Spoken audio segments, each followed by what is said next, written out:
જો ગાઈઝ આપણે આજે બનાવવાના છે ચાટ બાસ્કેટ.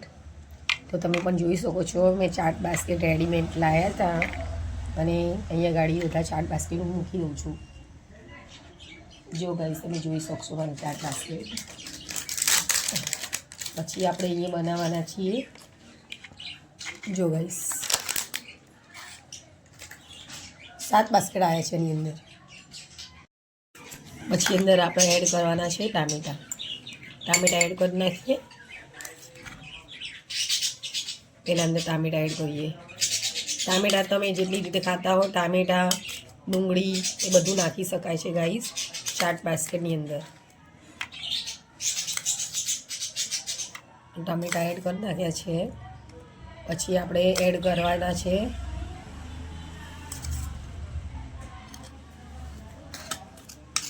બટેકાનું માવું છે. જે આપણે પેલા એમાં લઈએ છીએ ને પાણીપુરીની અંદર એ રીતનું માવું છે. રગડા સ્ટાઇલ. હા, રગડા સ્ટાઇલ ગાઈઝ. જો ગાઈઝ તમે જોઈ શકો છો આ બની ગઈ છે આપણી. બને છે ભેલપુરી ચાટ બાસ્કેટ. સોરી, નહીં, ચાટ બાસ્કેટ છે. આમાં તીખી ચટણી છે, લસણની તીખી ચટણી. જો ગાઈઝ લસણની તીખી ચટણી છે. તમે જેટલું તીખું ખાતા હો એટલું એડ કરી શકો છો.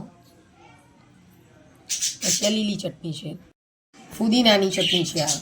આ ફુદીનો છે, લીલા મરચાં, કોથમીર એ બધું એડ કરેલું છે આની અંદર. જો ગાઈઝ પછી અંદર આપણે એડ કરવાના છીએ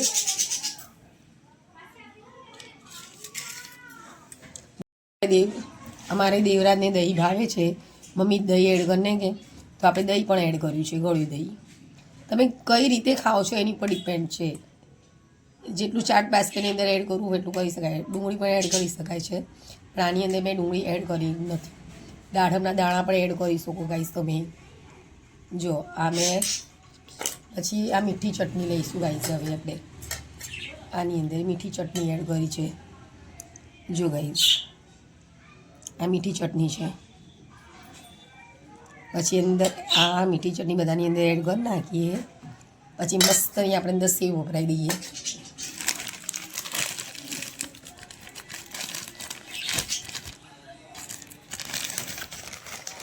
સેવ એડ કરવાની છે હવે આપણે અંદર.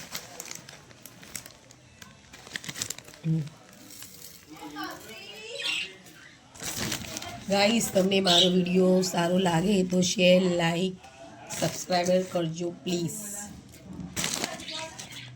જો ગાઈસ આ છે મારું બાસ્કેટ તૈયાર.